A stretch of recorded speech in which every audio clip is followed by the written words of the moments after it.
Buenas noches, que el Señor les bendiga.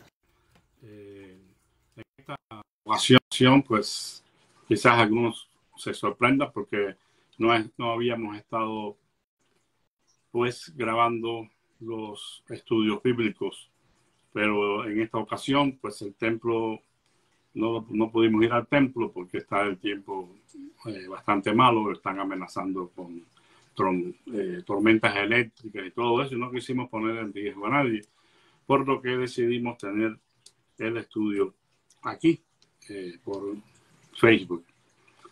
Quiero decir a los que no han estado siguiendo pues estos estudios que simplemente estamos dando respuesta a algunas preguntas que están en el libro que representa pues un discipulado básico, un Señor, una fe, un bautismo, y eso es lo que estamos haciendo. En la noche de hoy nos tocaba comenzar el tema de los sacramentos como parte de nuestras enseñanzas en la Iglesia del Nazareno. Y en este caso, pues, el artículo de fe que nos corresponde es el artículo número 7, que habla de la gracia preveniente. Y dice así: creemos que la creación de la raza humana a la imagen de Dios incluyó la capacidad de decidir entre el bien y el mal, y que, por tanto, los seres humanos fueron hechos moralmente responsables, que a través de la caída de Adán, ellos se tornaron depravados, de tal modo que ahora no pueden por sí mismos y por sus capacidades y obras volver a la fe e invocar a Dios. Pero también creemos que la gracia de Dios por medio de Jesucristo se concede gratuitamente a todas las personas, capacitando a todos los que quieran para volverse del pecado a la justicia, para creer en Jesucristo y recibir perdón y limpieza del pecado, y para seguir las buenas obras agradables y aceptables ante Él. Creemos que todas las personas, aunque posean la experiencia de la regeneración y de la entera santificación, pueden caer de la gracia y apostatar, y a menos que se arrepientan de sus pecados, se perderán eternamente y sin esperanza. Bueno, tenemos este artículo y tenemos la base bíblica, que es bastante larga y no podemos considerar todos los pasajes que hablan de esto. Parece que la niña nos llamó, ¿verdad? Pues es que se mete con cámara, pero no sé. Ah, es Irma. Yo pensé que era allá en casa. Buenas noches, hermano. Dios me lo bendiga. Buenas noches, pastor. Voy a picar aquí. No sé cómo será, pero bueno. No hay ningún problema. Si se quedan ahí, no hay ningún problema. No, está bien, pastor. Está bien. Bueno. Por ahí que yo los invité. Bueno. No sé, estas son cosas que yo no manejo, y aparecieron los hermanos Irma y Félix ahí, pero ojalá que me sigan escuchando. Este artículo de fe, como decía, tiene su base bíblica, pero es muy extensa y no podemos considerar los pasajes. Simplemente lo que acabo de leer lo resumo de la siguiente manera. O sea, como casi todos los cristianos de cualquier denominación, creemos que la raza humana pues cayó de la gracia de Dios al pecar el primer hombre. Y en Adán, como dice la Escritura, todos hemos pecado. Que por causa del pecado estamos irrevisiblemente perdidos. Que no hay oportunidad alguna de salvación si no es por la intervención divina. De eso estamos de acuerdo todos los cristianos. Ahora, hay algunas diferencias, pero bueno, básicamente la verdad es esta: sin la intervención de Dios no podemos ser salvos, porque la gracia de Dios es la que nos concede, en el caso de la creencia nuestra, la oportunidad de arrepentirnos, llevándonos a la convicción de pecado.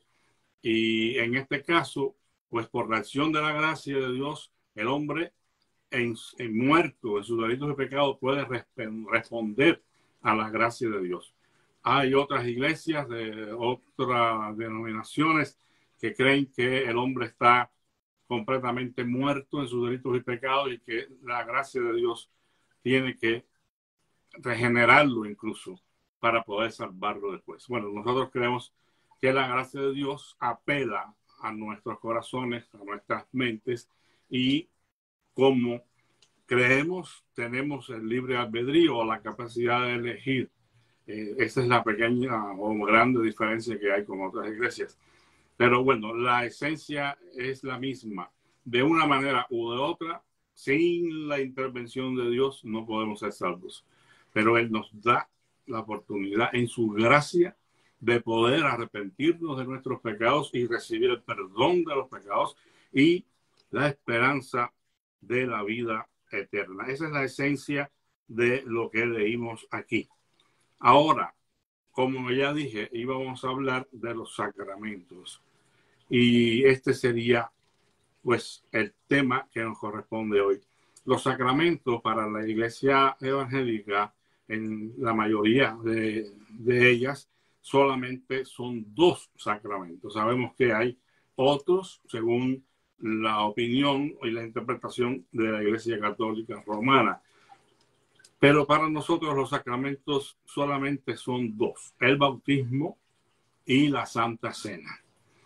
Cuando hablamos de un sacramento, estamos hablando de una acción, de una gracia que ocurre en la vida de la persona, como en este caso sería la salvación, por ejemplo.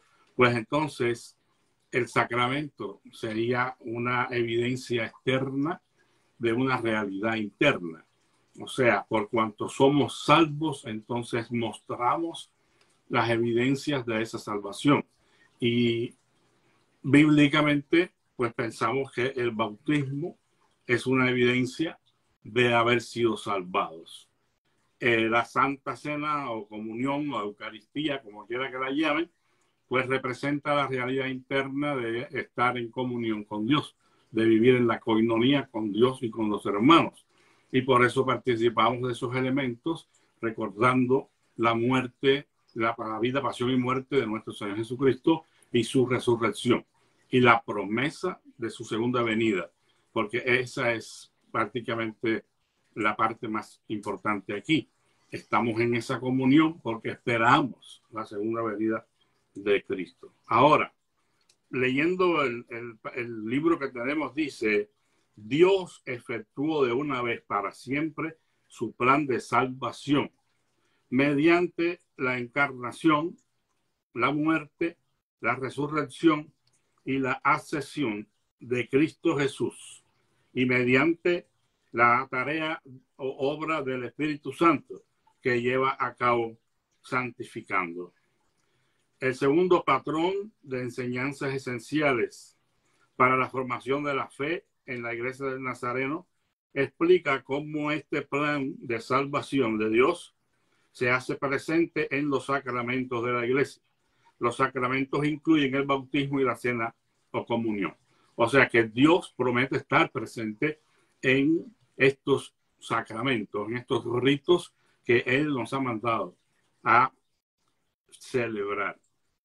Habría que hacer, pues, muchas explicaciones con relación a ciertas doctrinas que creen básicamente la Iglesia Católica Romana con relación a esto de la cena, sobre todo, donde ellos creen que realmente, pues, se hace presente de una manera muy literal, al punto de que los elementos se transforman, se cambian.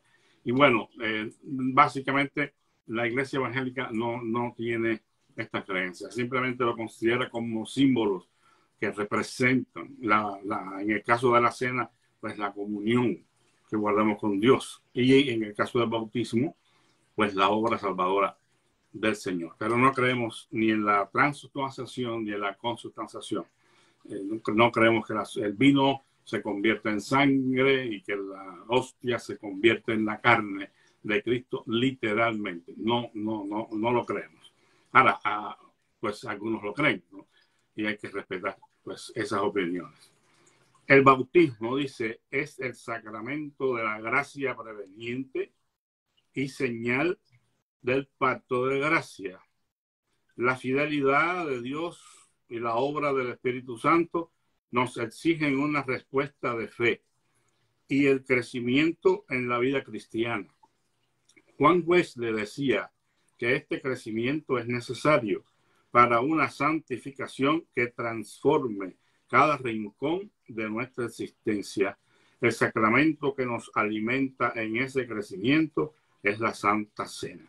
O sea que el bautismo es, vamos a decir, la graduación, el inicio de lo que es la obra salvadora del Señor. No al final, no es la graduación en este caso, en el sentido de que pues llegamos al fin. No, es el inicio de la vida que vamos a comenzar a vivir ahora de la mano de Dios, arrepentidos de nuestros pecados y permitiendo que Él nos transforme a la imagen y semejanza de Cristo. El bautismo es un testimonio público a todos, donde la persona que se bautiza le dice al mundo: estoy muerto a los delitos y pecados y ahora vivo para Dios en Cristo Jesús. Es una señal, como dice, ¿verdad?, aquí, de este nuevo pacto de Cristo con su iglesia. Y ahora el compromiso es comenzar a vivir una vida diferente. Representa una tumba acuosa donde la persona es enterrada, supuestamente, simbólicamente, allí en el agua, y cuando sale del agua es una resurrección espiritual que se ha efectuado y ahora hay una vida nueva, como Pablo le decía a los colosenses. Ahora pues estáis resucitados con Cristo, pues entonces busquen las cosas de Dios, las cosas de Cristo. Si pues habéis resucitado con Cristo, buscar las cosas de arriba y no las de la tierra. Es algo evidente, es algo que se espera de la persona que da este paso. Algunos pues creen que el bautismo es esencial para la salvación, que si no se bautiza la persona no es salva. Bueno, ahí había mucho que decir en cuanto a este asunto, pero la esencia es que es un mandamiento del Señor Jesucristo y no se entiende por qué un cristiano, alguien que diga que es cristiano, puede tener objeción a bautizarse. Si el punto es que la persona no quiere dar evidencia de un compromiso serio con el Señor, pues lo más probable es que no tenga ningún compromiso. O sea, no hay razón alguna para no obedecer al Señor en el bautismo.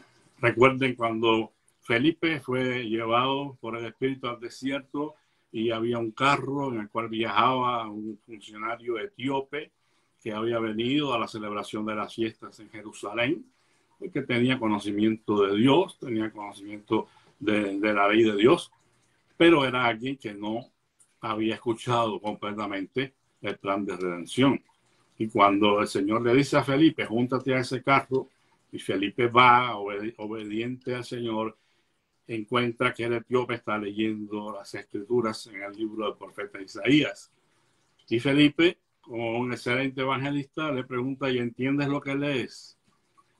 Y partiendo de ahí le explicó las escrituras, porque el etíope mismo le dijo: bueno, ¿y cómo voy a entender si alguien no me explica?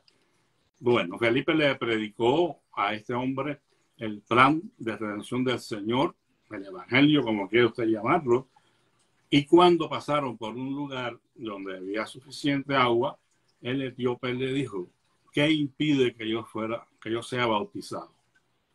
Y Felipe inmediatamente le dijo: si crees de todo corazón, bien puedes. Porque lo único que necesita la persona para tener la convicción de que debe bautizarse para el perdón de sus pecados, como dice Hechos 2:38, es creer de todo corazón. Esa fue la condición que le puso Felipe. Felipe no le dijo: bueno, mira, espérate, anda con el cochero, detén el carro y vamos a Jerusalén de vuelta para que Pedro y Juan te den un curso de bautismo. No dijo eso. Le dijo: si crees de todo corazón, bien puedes. Porque el que cree de todo corazón va a seguir el camino y va a seguir siendo discipulado y va a seguir siendo enseñado en los caminos del Señor. Por lo que, amado hermano, si usted ha tenido reservas y no ha querido bautizarse por X o por Y, yo le animo a que haga una revisión de su experiencia con el Señor, de su compromiso, porque no hay ninguna razón para no bautizarse.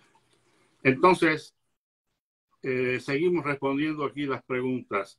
¿De qué manera entendemos el propósito de los sacramentos como segundo patrón para la formación en la fe cristiana?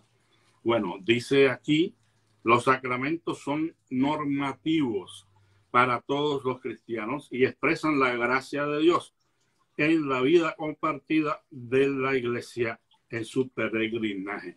Es decir, que forman parte de la norma establecida, de la ley de Dios, en este caso, si lo quiere cambiar la palabra, de la ordenanza de Dios, para que nosotros en la nueva vida podamos experimentar esa transformación que Dios quiere obrar en nuestros corazones.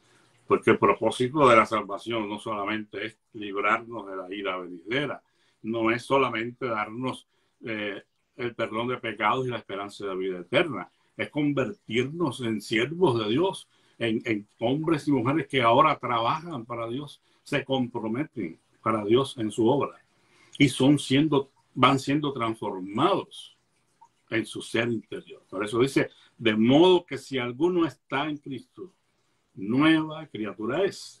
Las cosas viejas pasaron y aquí todas van siendo nuevas. Es una parafrase. El versículo dice, y aquí todas son hechas nuevas.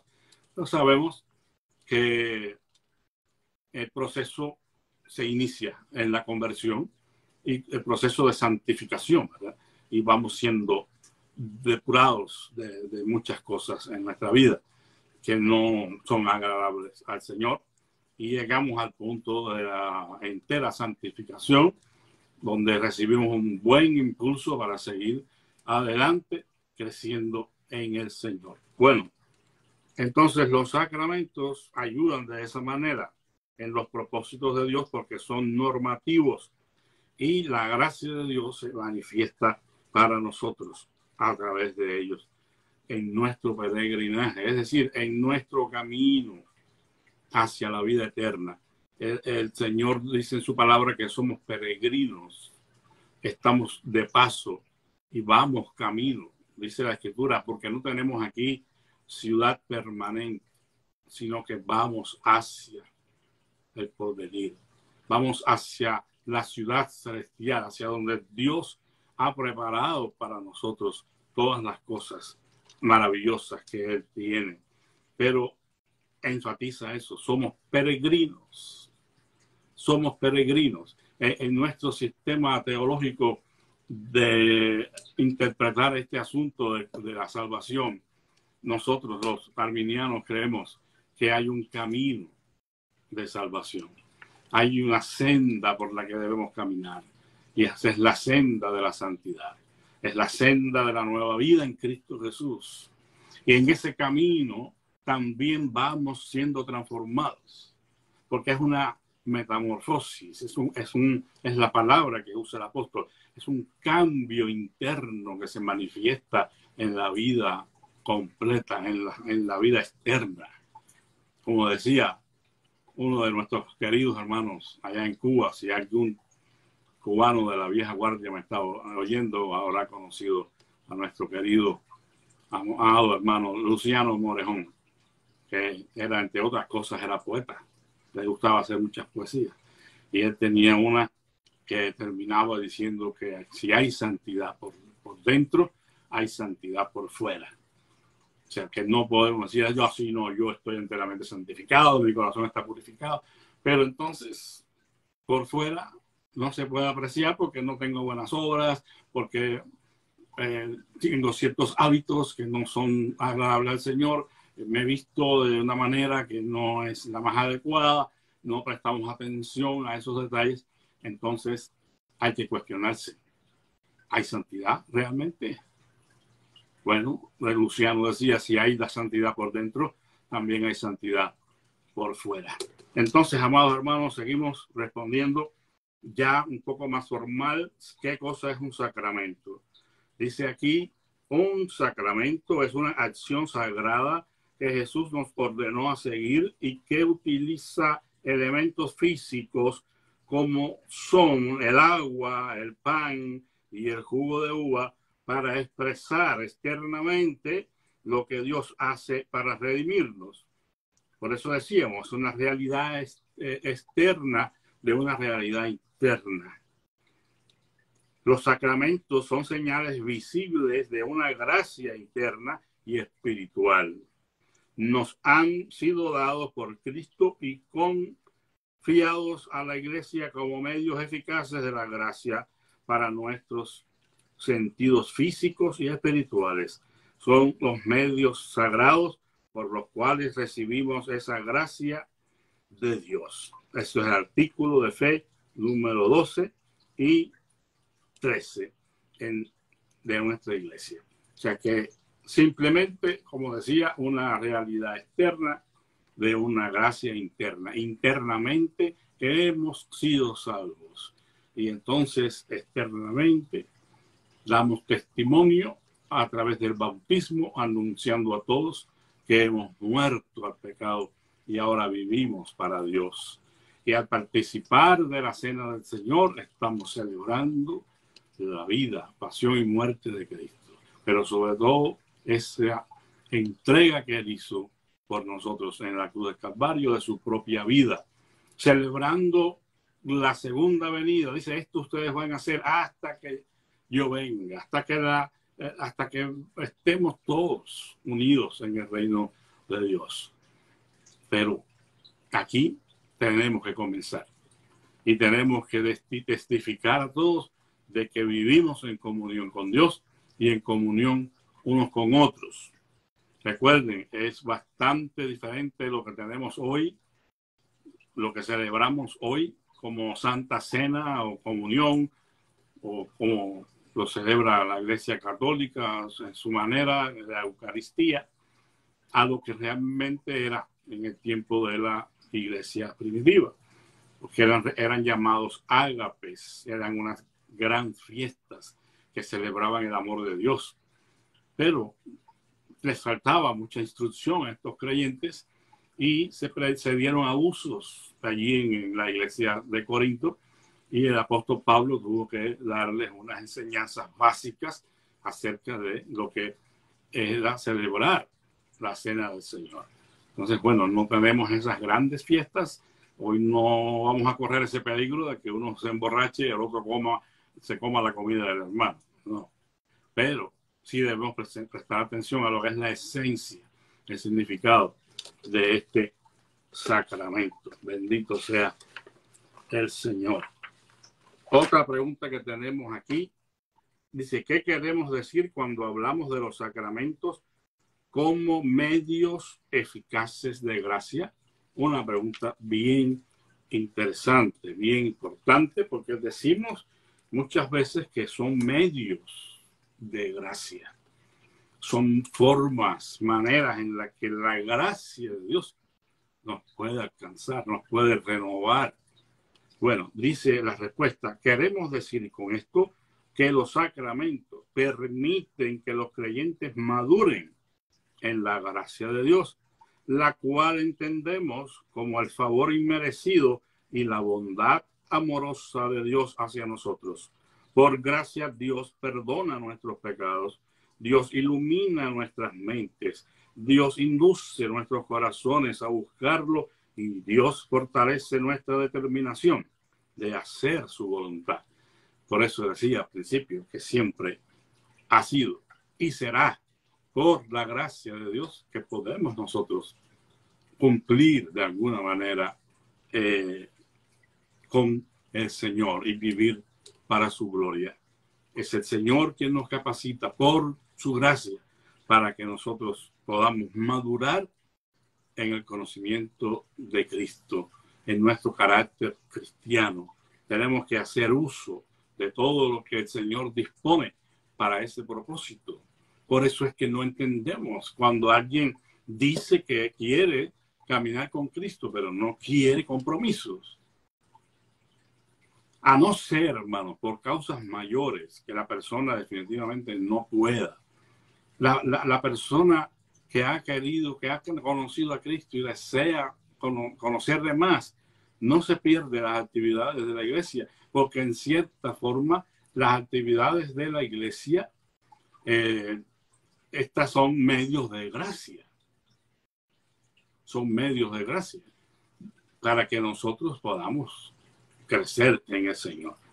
Bueno, ya casi terminando, dice, ¿cuáles sacramentos observa la iglesia del Nazareno? Bueno, ya lo dijimos. Dice, la iglesia del Nazareno observa los sacramentos del bautismo, según Mateo 28, 19, Hechos 2, 38, y la Santa Cena, o Cena de Comunión, que encontramos en Lucas 22, 19 al 20. Bueno, aunque no quiero meterme en cosas que no están aquí, que no, pero es que me veo forzado a veces a decir algunas cosas, porque hace poco observé que alguien tenía esta confusión. O sea, pues definitivamente, no esa sola persona, no, muchísimos otros identifican a la Cena del Señor con la fiesta judía de Pesa.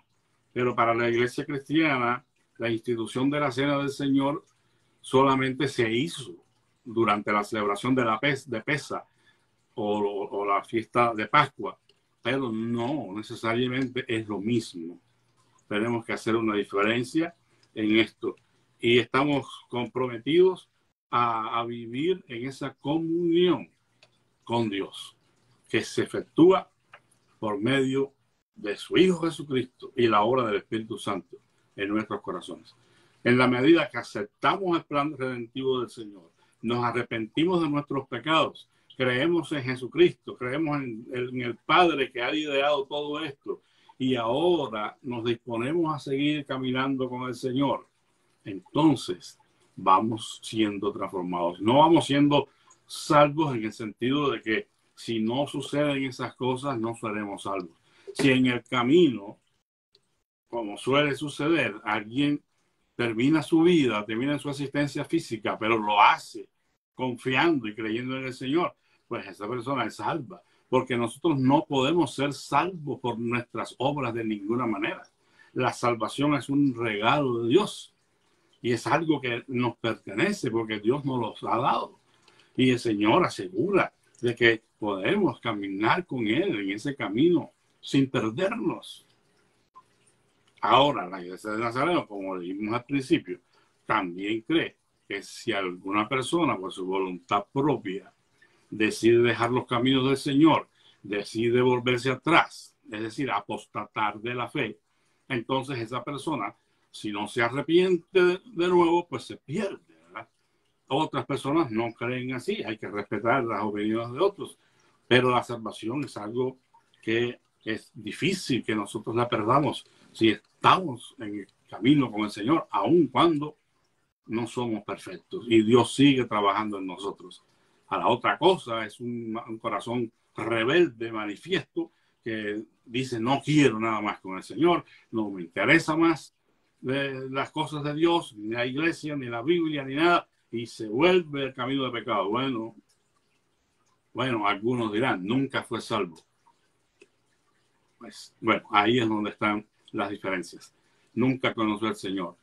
Otros creemos que no necesariamente pudo haber tenido una experiencia real, pero en su corazón no dejó que Dios hiciera todo lo que tenía que hacer. Bueno, entonces ya dice ¿qué es el bautismo cristiano? El bautismo cristiano es el sacramento de la gracia preveniente para infantes y niños, y también el testimonio de vida nueva en Cristo para los creyentes. Nos provee de la gracia que nos inicia en un viajar continuo. Identifica al creyente con el morir con Cristo, ser sepultado con Cristo y ser resucitado con Cristo como una nueva persona. Se administra por inmersión en agua, por aspersión con agua o por afusión con agua en el nombre del Padre, y del Hijo, y del Espíritu Santo. El bautismo simboliza ser salvados, lavados, de nuestros pecados mediante la muerte y la resurrección de Cristo, junto con la obra del Espíritu Santo al darnos una nueva vida en Dios. Y bueno, están los versículos por si alguien toma nota. Romanos 6, del 3 al 4, Hebreos 10, 22. En el artículo de fe número 12. Romanos 6, del 3 al 4, Hebreos 10, 22. Bueno, tendríamos mucho que decir aquí, hermanos. No es el tiempo para esto. Tendría que tomar mucho tiempo, pero sí quiero hacer una anotación. La iglesia de Nazareno, por si acaso alguien pues, se escandaliza por esto, en el manual de la iglesia de Nazareno se hace evidente de que podemos bautizar a los niños. Hay muchísimas iglesias que no lo hacen. Definitivamente, para la inmensa mayoría, diría yo, del pueblo latinoamericano nazareno, pues nunca, jamás yo he visto que un pastor hispanoamericano o latinoamericano, como quiere llamarlo, bautice a los niños. Pero sí está allí como parte de nuestras creencias y de nuestros vamos a decir, la forma en que podemos administrar este sacramento. No vamos a entrar en mucha discusión con relación a esto, mucho análisis, simplemente pues en la manera en que yo puedo explicar esto es que se toma como una analogía de la fe este asunto. Esta es una manera de Wesley de interpretar las escrituras.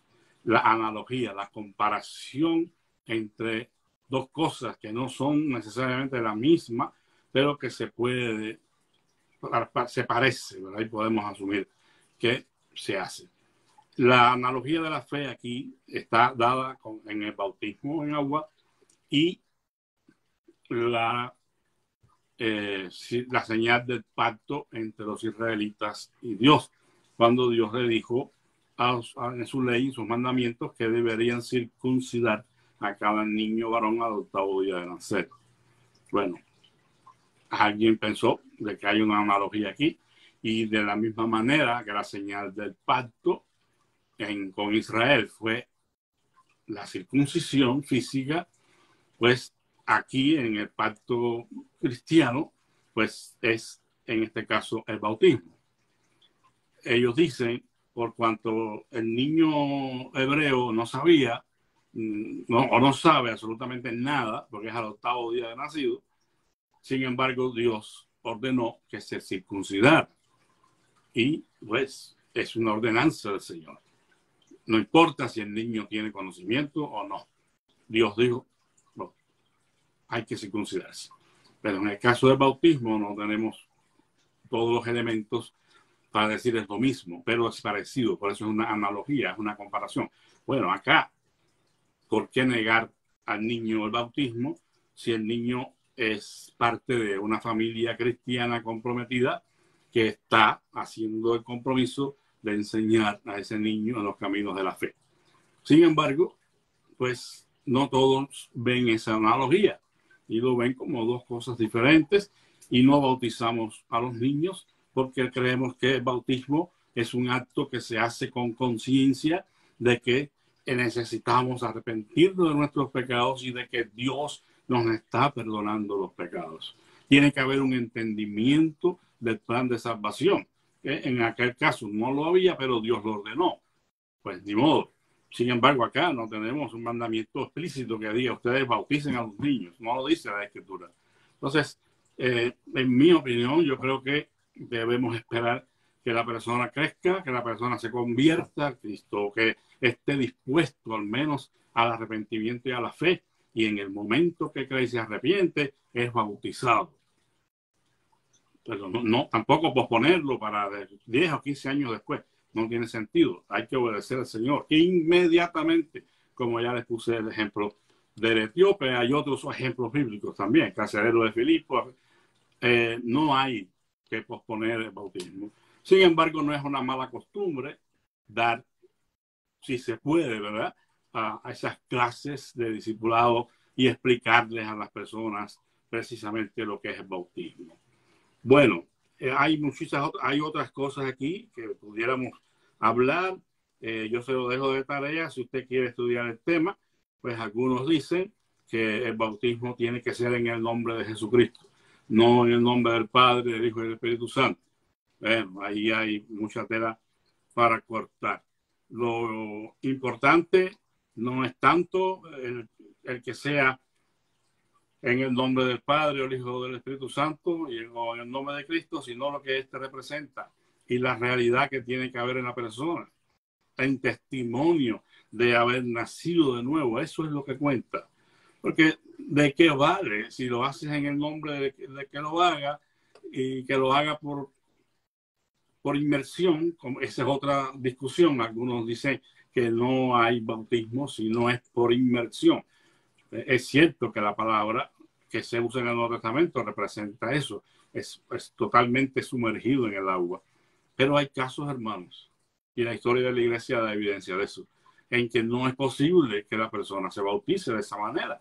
Hay algunas limitaciones. Bueno, entonces, ¿qué problema hay? Si el elemento que representa el cambio está presente, que es el agua. No debemos olvidar que en el antiguo Israel eran baños rituales donde el agua estaba presente.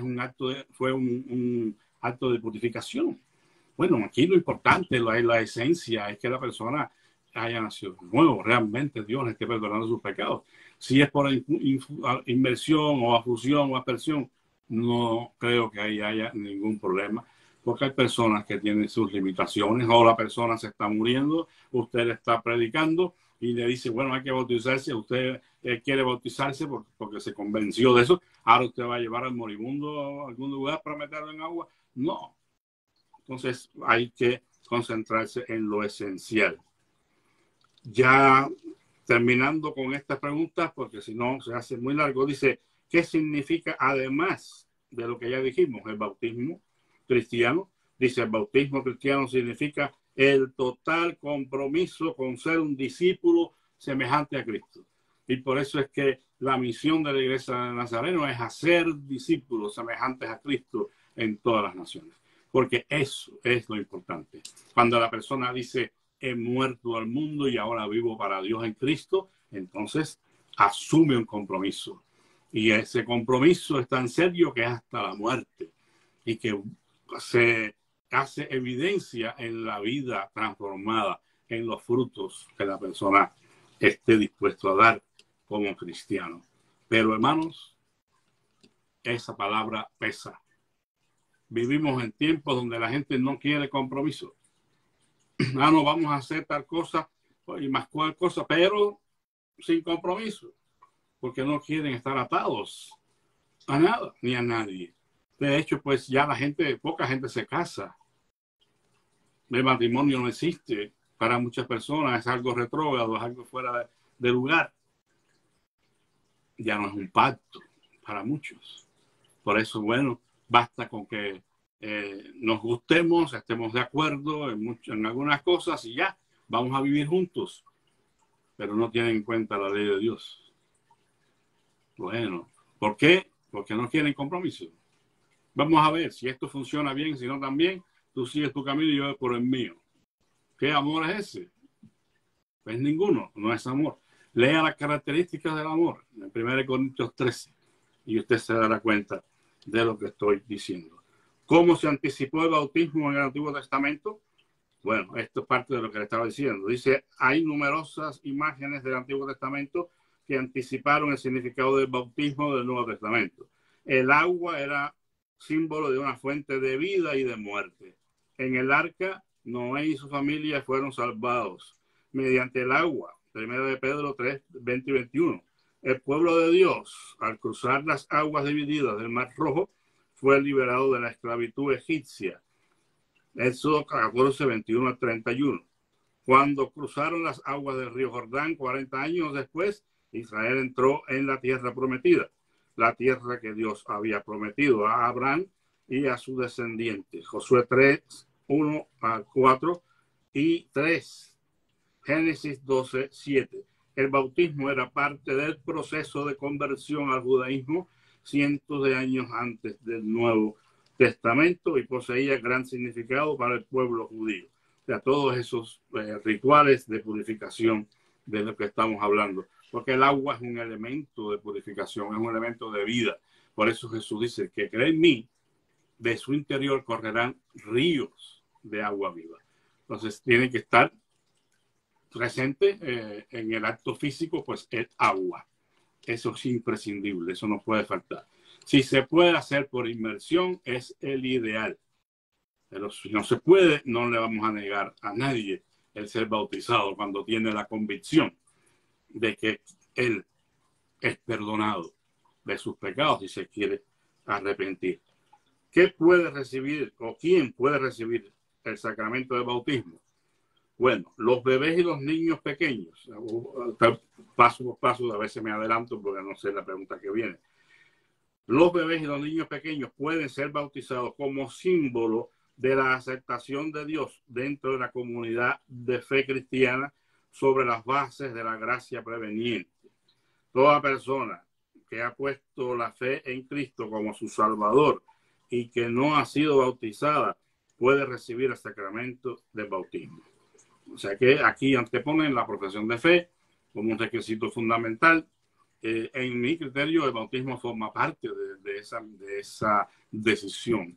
Creo y me bautizo. Dice el Señor Jesucristo que y por todo el mundo predicar el evangelio a toda criatura, el que creyere y fuere bautizado será salvo. No estoy diciendo que si no lo es, no será salvo. Pero la idea que da el Nuevo Testamento es que la persona cree e inmediatamente se bautiza, porque Dios lo está perdonando de todos sus pecados. Hechos 2:38, cuando le preguntaron a Pedro qué deberían hacer, él dijo: cada uno de vosotros arrepiéntense y bautícese en el nombre de Jesucristo para el perdón de los pecados. ¿Por qué la iglesia bautiza a infantes? Por si alguien todavía tiene la pregunta.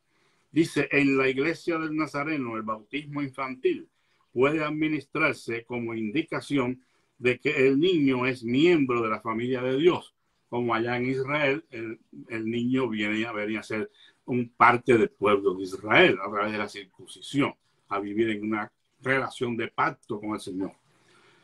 El sacramento obliga a los padres o tutores y a la comunidad de fe a proveer la necesaria formación cristiana para que el bebé o el niño menor llegue a conocer a Cristo y pueda seguirlo, lo que habíamos dicho anteriormente. El bautismo infantil es un medio de gracia que inicia al niño en un viaje continuo de discipulado, que finalmente le requiere reconocer su fe personal en Jesucristo como Salvador. O sea, que no es salvo por el bautismo, simplemente está en el camino y se le está ayudando. Bueno, repito, no está prohibido en cuanto no es una herejía para la iglesia de Nazareno, pero cada quien tiene su creencia. Les repito, no he visto a nadie bautizando niños en la iglesia de Nazareno, a no ser en el pueblo anglo a lo mejor. ¿Existen requisitos especiales para el bautismo de creyentes? Bueno, los creyentes que hacen profesión de fe en Jesucristo bien pueden ser bautizados. Debemos renunciar a Satanás, arrepentirnos de nuestros pecados y aceptar a Jesucristo como nuestro Señor y Salvador.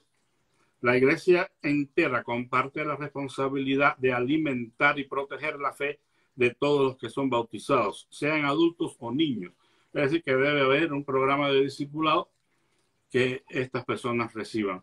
Pues lamentablemente a veces, aunque los programas existen, las personas no hacen uso de ellos.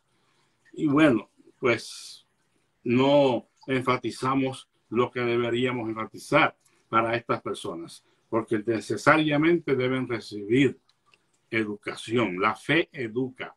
La fe no es solamente una aceptación intelectual de las verdades del Evangelio. La fe va al corazón y la fe tiene que ser entendida. La fe que fue una vez dada a los santos se refiere a la enseñanza cristiana, a las doctrinas del Evangelio. ¿Cómo puede haber un cristianismo sin doctrina, sin enseñanza? pues eso no es algo que sea posible, hermanos. Estaremos viviendo un engaño, estaremos viviendo una experiencia fanática, emocional, pero jamás podemos decir que somos discípulos de Cristo si no hay formación, si no hay crecimiento en la gracia, si no hay comprensión de la gracia. Por eso es que los requisitos serían que la persona realmente esté arrepintiéndose de sus pecados.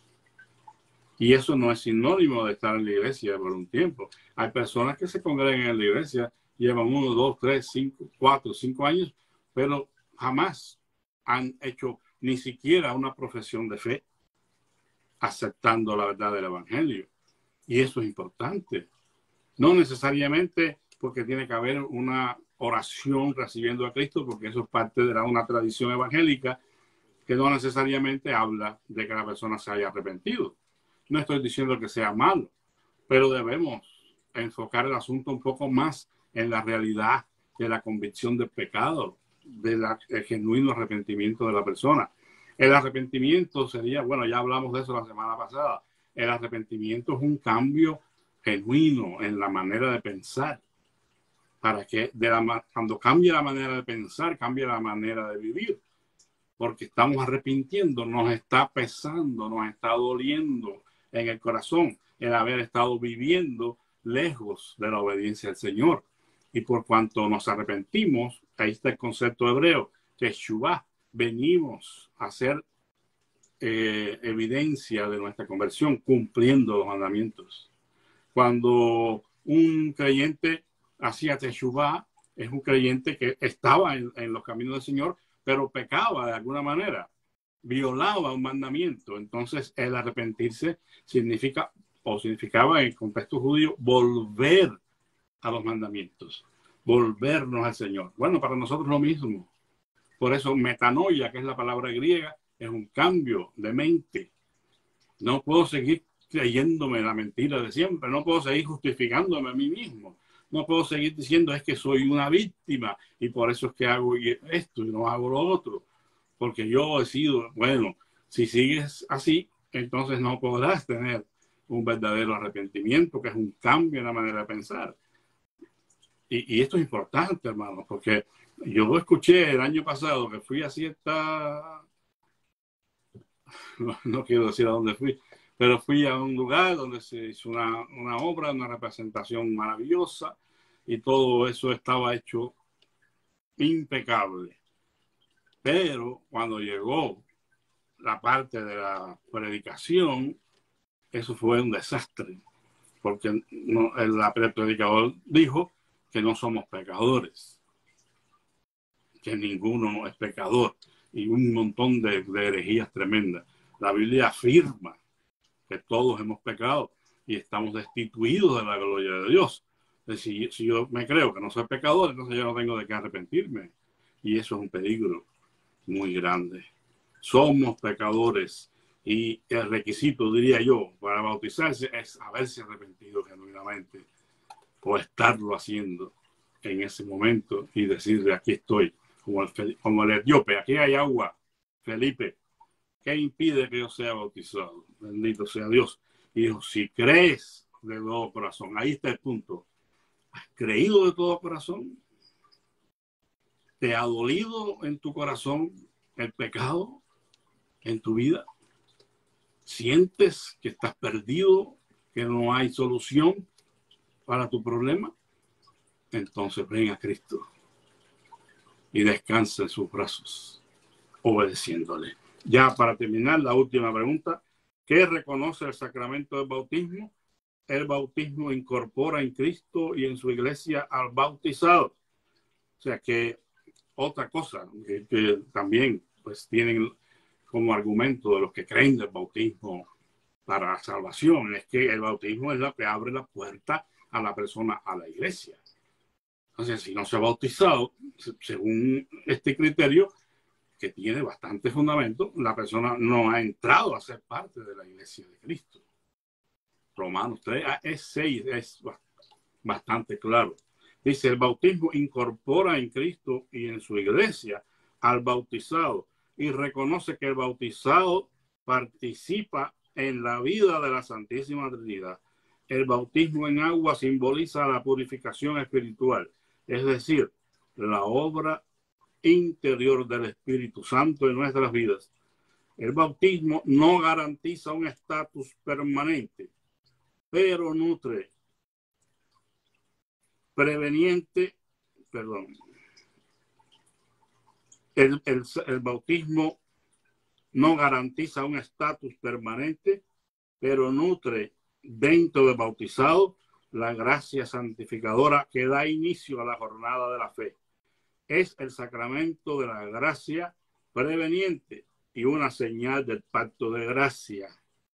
Simboliza la seguridad que tenemos de que Dios permanecerá fiel a su pacto.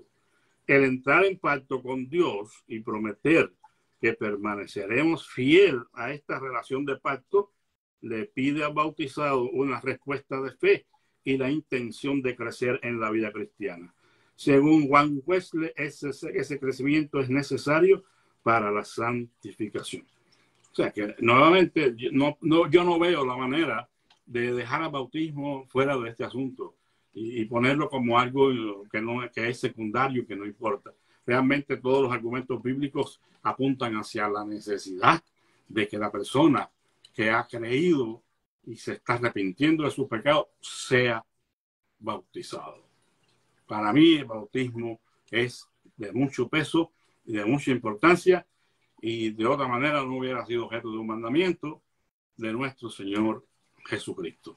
Por lo que, amados hermanos, seamos diligentes en este asunto, y si alguno ha pospuesto el bautismo por falta de conocimiento, yo le animo a que usted vaya y hable con su pastor y le diga que usted quiere ser bautizado en el nombre del Padre, del Hijo y del Espíritu Santo para el perdón de sus pecados. Aunque usted diga, bueno, es que ya Dios me perdonó, lo que sea. Miren, hermanos, mejor es que sobre a que no falte. Digamos que no entendemos mucho, con mucha precisión el asunto. Bueno, por si acaso. Por si acaso. Es como cuando estamos haciendo algún trámite y nos piden algunos documentos. Miren, hermano, mejor hasta pasarnos llevando documentos que no se nos han pedido. No que los vayamos a mostrar, pero por si acaso. Si aquí tengo el acta de... No llevo el acta de defunción porque no puedo. Pero ahorita nos piden hasta el acta de defunción para algunos casos.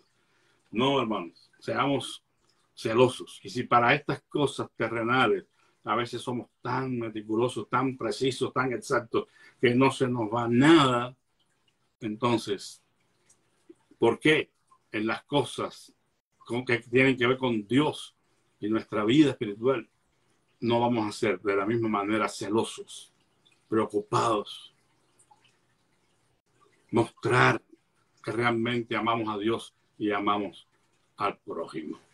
Que Dios les bendiga. Ojalá, pues, si no ha entendido alguna cosa, yo estoy a la orden para poder explicarles. Sé que hay muchísimas cosas que tengo que dejar por fuera, porque no se puede en este tiempo, pero lo esencial lo hemos tratado de explicar en esta noche. Estoy usando, como ya dije, este pequeño libro, Un Señor, una fe, un bautismo. Que Dios me los bendiga y nos ayude a todos para seguir adelante. Te damos gracias, amantísimo Padre, porque tú nos enseñas el camino. Tú hablas a nuestro corazón, Señor, y nos dices lo que debemos hacer. Ayúdanos a ser diligentes, Señor, en la obediencia a tu palabra, y que podamos, Señor, gozar de este privilegio de tener durante nuestro caminar aquí en la tierra estos sacramentos, Padre. Poder bajar a las aguas del bautismo, testificando de que tú nos has perdonado nuestros pecados y ahora vivimos para Cristo en una nueva vida. Participando de la cena del Señor, Señor, las veces que sean necesarias en nuestras iglesias, para también testificar a todos de que vivimos en comunión contigo, de que nos acordamos del sacrificio de Cristo y estamos agradecidos, y de que estamos esperando, Señor, la segunda venida de nuestro Señor Jesucristo. Oh Padre, pedimos que lo envíes pronto y en estos días para que cese, Señor, todo lo que este mundo sufre lejos de ti y pueda ser demostrado una vez y para siempre que solamente el reinado de Dios hace posible un mundo de paz, un mundo bendecido, Señor. Te ruego que seas con las necesidades de mis hermanos en esta noche, si alguno está padeciendo de alguna cosa, Señor, sea material, espiritual, emocional, te suplico, Padre amado, que tú le auxilies en su necesidad y ellos puedan escuchar la voz tuya que le llama a través de tu gracia, Señor, para obrar en su vida. Tu perfecta voluntad. En el nombre de Jesús. Amén. Que Dios me los bendiga, que tengan una feliz noche y pues seguimos adelante confiando en nuestro Dios. La paz de Cristo sea con todos y gracias por atender.